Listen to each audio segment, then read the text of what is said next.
Entramos en el descanso eterno de los muertos, con más años de antigüedad que se conoce debajo de nuestra tierra. Pisamos el cementerio más antiguo de Valladolid. ¿Qué secretos entierra nuestra historia? Estamos en una de las criptas. Se conocía que había una cripta que había tenido su uso funerario. Era una ermita con un cementerio muy grande. Nosotros estamos en lo más feo, en lo más oculto, en lo más íntimo, ¿no? En la capa superior, sobre todo, estaba dominada por enterramientos de niños. Había muchísima mortandad infantil y se encontró también pues un cementerio, bueno, que tuvo, como esto es tan grande, que tuvo una temporada como uso de cementerio de niños. Estamos en uno de los lugares más antiguos que se puede conocer de nuestra ciudad.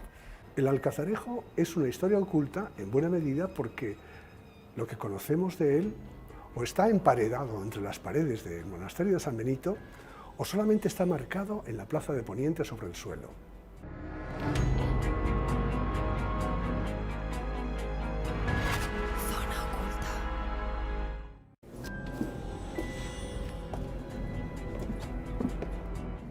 Estamos en el subsuelo de Valladolid, en la cripta de la iglesia del Santísimo Salvador, ¿no? Sí, eso es. Concretamente en la capilla dedicada a San Juan Bautista.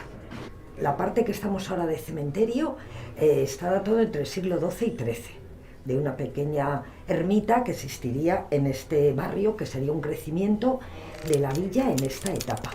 Luego ya se hace la iglesia, que solo queda de esa época, de final del XIV, la capilla, que luego en la línea así de imposta de la capilla te habla que era de Gonzalo González de Illescas y la fechan 1492. Imaginaros que el nivel de tierra en ese momento estaba por aquí. A partir de que estaba todo colmatado, no se veían ni los escalones. Lo primero que tuvimos que hacer fue abrir los escalones. Y cuando estábamos bajando por aquí, vemos un hueco aquí. Quedaba un resto de puerta hacia adentro. Y al mirar hacia adentro lo que vemos es un montón de tierra y lleno de huesos. Estamos en una de las criptas de la iglesia parroquial del Santísimo Salvador, en Valladolid. Y precisamente a través de ellas podemos hablar de lo que es la función o el papel o la convivencia entre los vivos y los muertos en aquella sociedad, en este caso de finales del siglo XV, principios del siglo XVI. Estas criptas pertenecían a la familia de Gonzalo González de Illescas, que era un oidor, es decir, un juez, y miembro de los consejos de la época de los Reyes Católicos, de Isabel y Fernando. Un personaje muy importante, capaz de edificar para su enterramiento, para rezar sobre su salvación y la de su familia, pues va a construir esta capilla de San Juan Bautista y precisamente exprofeso de Flandes va a venir el político que tenemos por encima de nosotros. La intervención arqueológica la realizamos aquí entre los años 2014 y 2015 y estuvo motivada por la restauración integral de toda esta capilla. Intervinimos en dos etapas. En la primera de ella, realizando una serie de sondeos destinadas a saber el potencial estratigráfico que tenía la zona, saber las patologías que podían presentar las cimentaciones de los muros y cómo estaba distribuido el interior de la capilla. Se conocía que había una cripta que había tenido su uso funerario y empezamos a vaciarla. Era una ermita con un cementerio muy grande.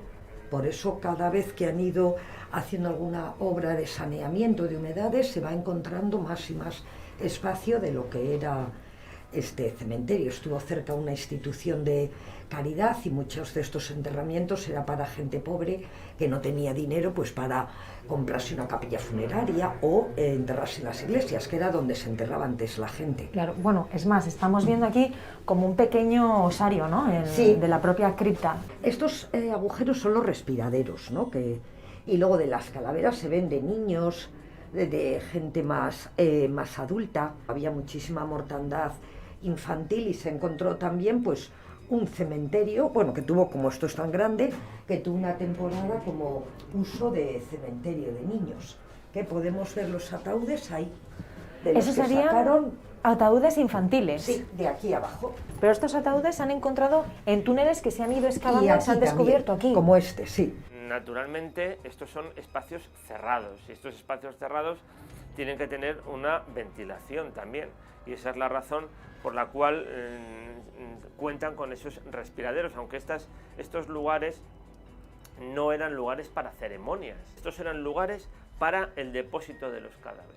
Necesitaban esa circulación de aire. Estaba un enorme montón de tierra aquí, y al ir retirándolo pues empezamos a ver en la capa superior, sobre todo estaba dominada por enterramientos de niños, que fue el último uso al que se destinó la cripta.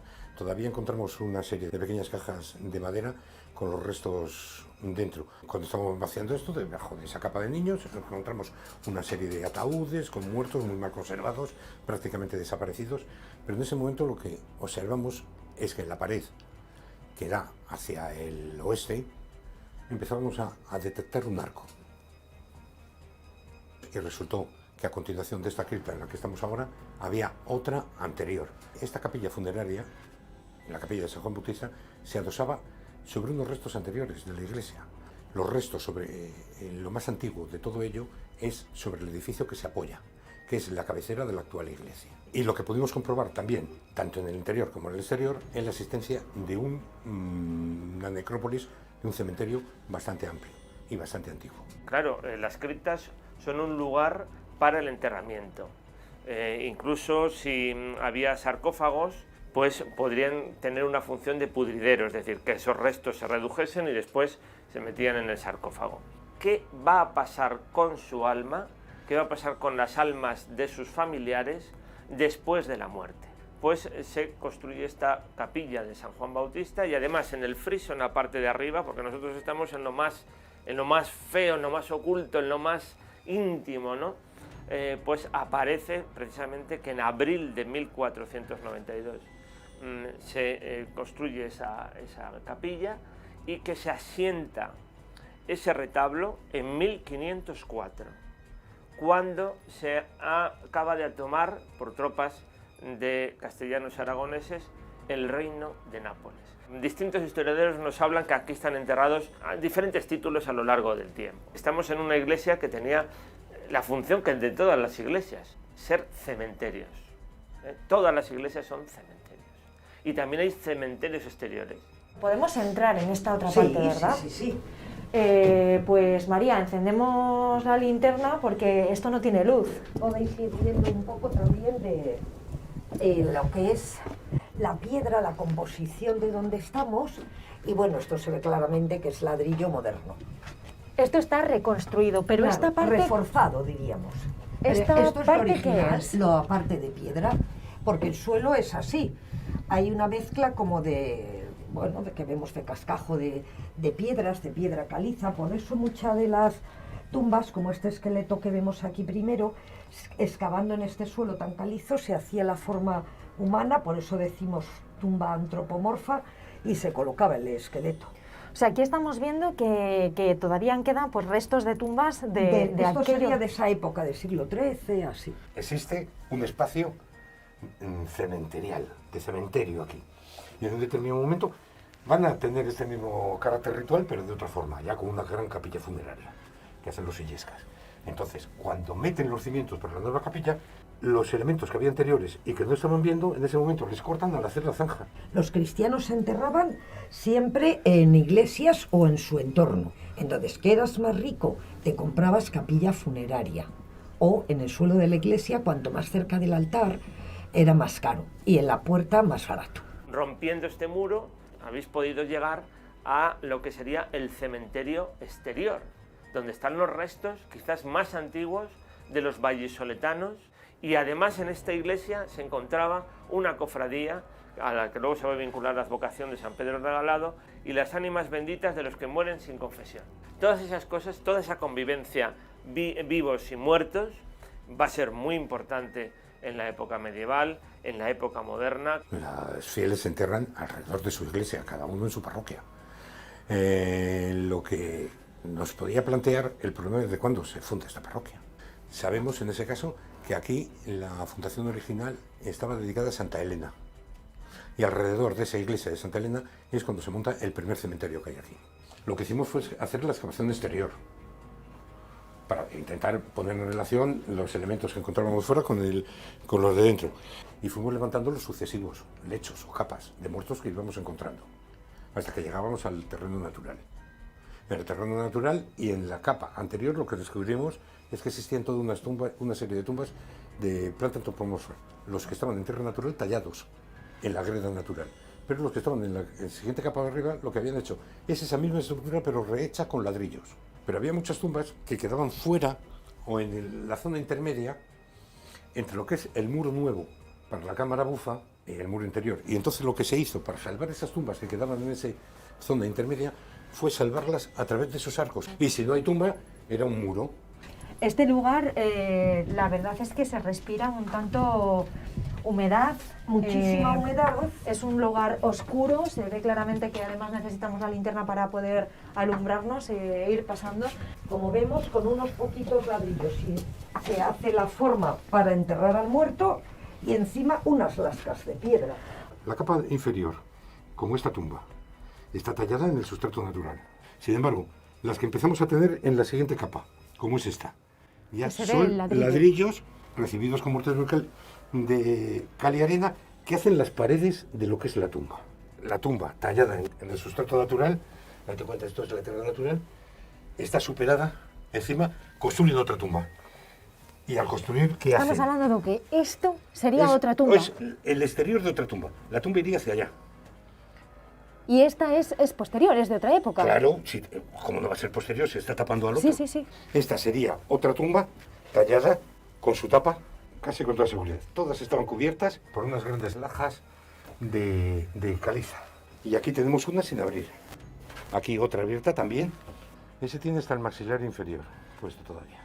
Si os fijáis en estas curiosidades, que en este esqueleto que tenemos aquí, el muerto tiene las manos sobre el pecho o el abdomen, porque el cristiano nos entierra en boca arriba y en esta época, durante tu vida ibas comprando bulas para ir más rápido al cielo, para saltarte el purgatorio, y entonces les enterraban con las hojitas de las bulas en el pecho. Y aquí la cabecera donde iría colocada la cabeza. Y después aquí irían los hombros y el resto del cuerpo, siempre en decúbito supino, o sea, boca arriba, y lo que cambian de vez en cuando es la posición de las manos, que pueden ir desde la zona púbica, en el abdomen o cruzadas sobre el pecho. En los judíos, me imagino, en los musulmanes, se les enterraba de otra forma. Sí, es de otra forma. Además, no llevan, como los cristianos muchas veces te enterraban con un hábito, que con ese también ganabas indulgencia, o con el traje civil, que hubiera sido importante, y algo de tela queda de resto. Estas otras comunidades era envuelto en un lienzo. Entonces el musulmán, hay que pensar de cúbito lateral, mirando la cabeza a la Meca, que es el sur. Y los judíos, como el cristiano, boca arriba, pero los brazos extendidos y las palmas hacia arriba. De entrada, las tumbas más antiguas, las de la época fundacional aquí, tienen planta antropomorfa, o sea, marcan la cabeza y los hombros del muerto. Dentro de ello debían de enterrar al muerto simplemente con un sudario y sin ningún tipo de ajuar ni de adorno personal. Son rarísimos encontrar algún tipo de ese ajuar. Tan solo en algunos enterramientos de la parte más alta, de la parte intermedia alta, hemos encontrado dentro de las tumbas, asociados a las vendas, a las mortajas y demás, alguna moneda. Pero ya nos llevan a tiempos de Alfonso XI, ya a partir del siglo XIV, cuando los illescas deciden construir su capilla aquí, lo que van a hacer es ocupar una parte bastante importante de este camposanto. Y lo que hacen es cortar las tumbas anteriores. La vida en Valladolid de convivencia entre vivos y muertos está muy presente y con una percepción de normalidad. Y había un cementerio que estaba en torno a la iglesia de la Antigua, de Santa María de la Antigua. Era el cementerio para ese hospital que esos caballeros tenían. Había un montículo de tierra que decía la leyenda y la tradición que había sido tierra traída del campo damasceno, donde Caín y Abel se habían enfrentado, es decir, desde Tierra Santa, desde la tierra casi del paraíso, ¿no?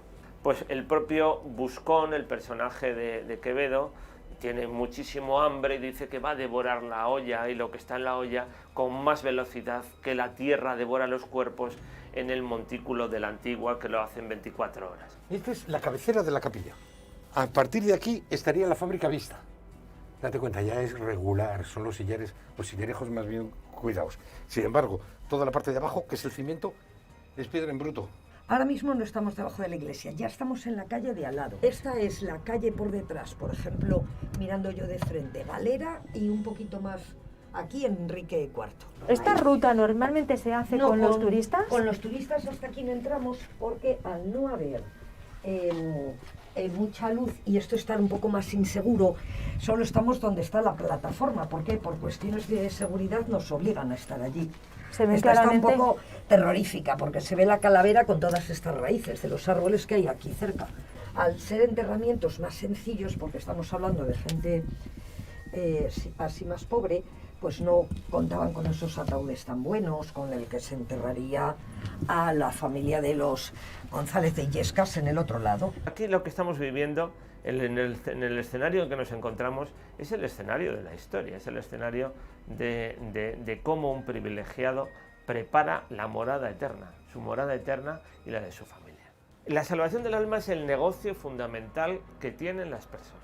Había una creencia absoluta por parte de esas mentalidades de que se podía reducir el tiempo en que un alma estuviese en esa morada transitoria que era el purgatorio, donde había padecimiento. Secreto, ya les conocemos casi todos. Pero en San Benito hay unos restos muy importantes del castillo de Valladolid. Mara, cuéntame dónde estamos. Pues fíjate, estamos en uno de los lugares más antiguos que se puede conocer de nuestra ciudad. Si bien es cierto que las investigaciones intentan encontrar pues, orígenes más remotos para Valladolid, de época romana, incluso prerromana, hoy por hoy lo que podemos decir es que nuestra ciudad es una ciudad de reconquista. Y cuando la reconquista llega hasta el río Duero y el rey Alfonso VI de León le encarga al conde Ansúrez la fundación de una ciudad, él lo que hace es crear un pequeñito pueblo defensivo que tenía una murallita, de la cual nos quedan poquitos restos, y tenía un alcazarejo defensivo con 3 cubos por lado. El alcazarejo de Valladolid seguramente se construyó en la segunda mitad del siglo XII o a comienzos del siglo XIII. En realidad su nombre primero no es el alcazarejo. Naturalmente esto era el alcázar en aquella época. Lo que pasa es que después, cuando en el siglo XIII avanzado o incluso en el XIV se construyó un edificio mucho más grande al lado, este quedó pequeño y recibió ese diminutivo que es incluso un poco despectivo, alcazarejo. Todas las villas reales tenían un castillo, un alcázar del rey. Ese era el espacio del rey por definición. Con frecuencia, alrededor del alcázar era donde se instalaban los judíos, que eran protegidos del rey. Pero fundamentalmente un alcázar tenía una función múltiple. Por una parte, era el lugar donde el tenente, el representante del rey, ejercía sus funciones de corte político. En segundo lugar, era el núcleo principal de las fortificaciones de la ciudad, el núcleo más duro de las fortificaciones de la ciudad. En este sentido, el Alcázar de Valladolid estaba situado en el ángulo suroeste de la cerca que también se construyó en la segunda mitad del siglo XII y que circundaba la villa en torno a la Plaza de San Miguel, a la actual Plaza de San Miguel. Las excavaciones en San Benito coincidieron con la creación de la Escuela Taller de Rehabilitación del Patrimonio de San Benito de Valladolid.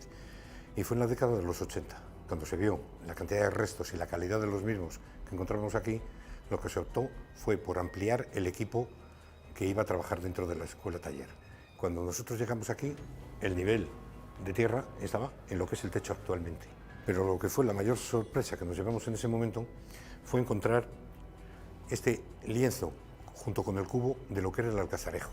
¿Dónde estarían situados, más o menos por orientarnos, los otros 2 cubos? Vamos a ver, estaríamos realmente viéndolo desde fuera. Imagínate que debajo de nuestros pies lo que estamos viendo es la muralla, ¿vale? Esta sería la muralla Efectivamente, de los tiempos del conde Ansúrez, finales De del Valladolid. 11, inicios del 12. Ajá. Primera muralla, porque Valladolid tuvo 3. Esta sería la primera, la más pequeñita, que era un espacio muy pequeño. El trocito que todo el mundo conoce de esta muralla es lo que vemos en la calle de las Angustias, que en realidad eso es un espejo de lo que vimos abajo cuando en los años 80 se estuvo excavando.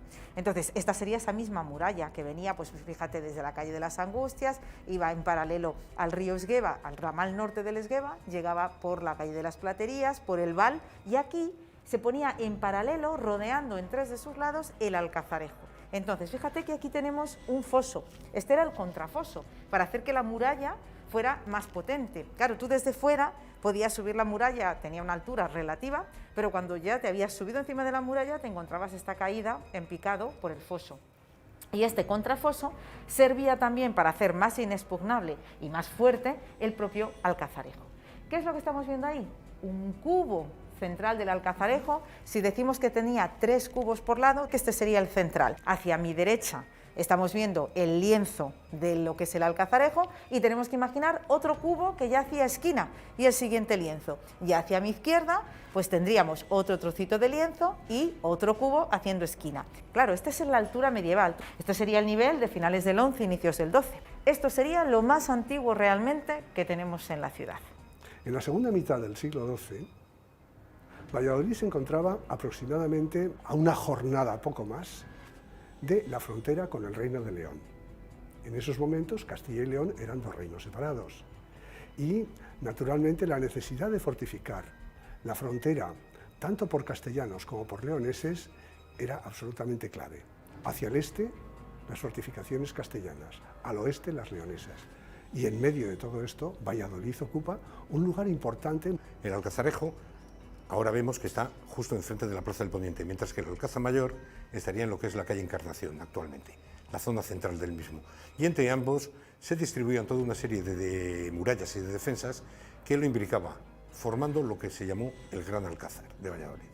La primera vez que encontramos un resto de este castillo, que es justo al final de esta sala, lo que pensamos es que era la muralla de Valladolid que, partiendo del Alcázar, rodearía el caserío para terminar otra vez en el Alcázar.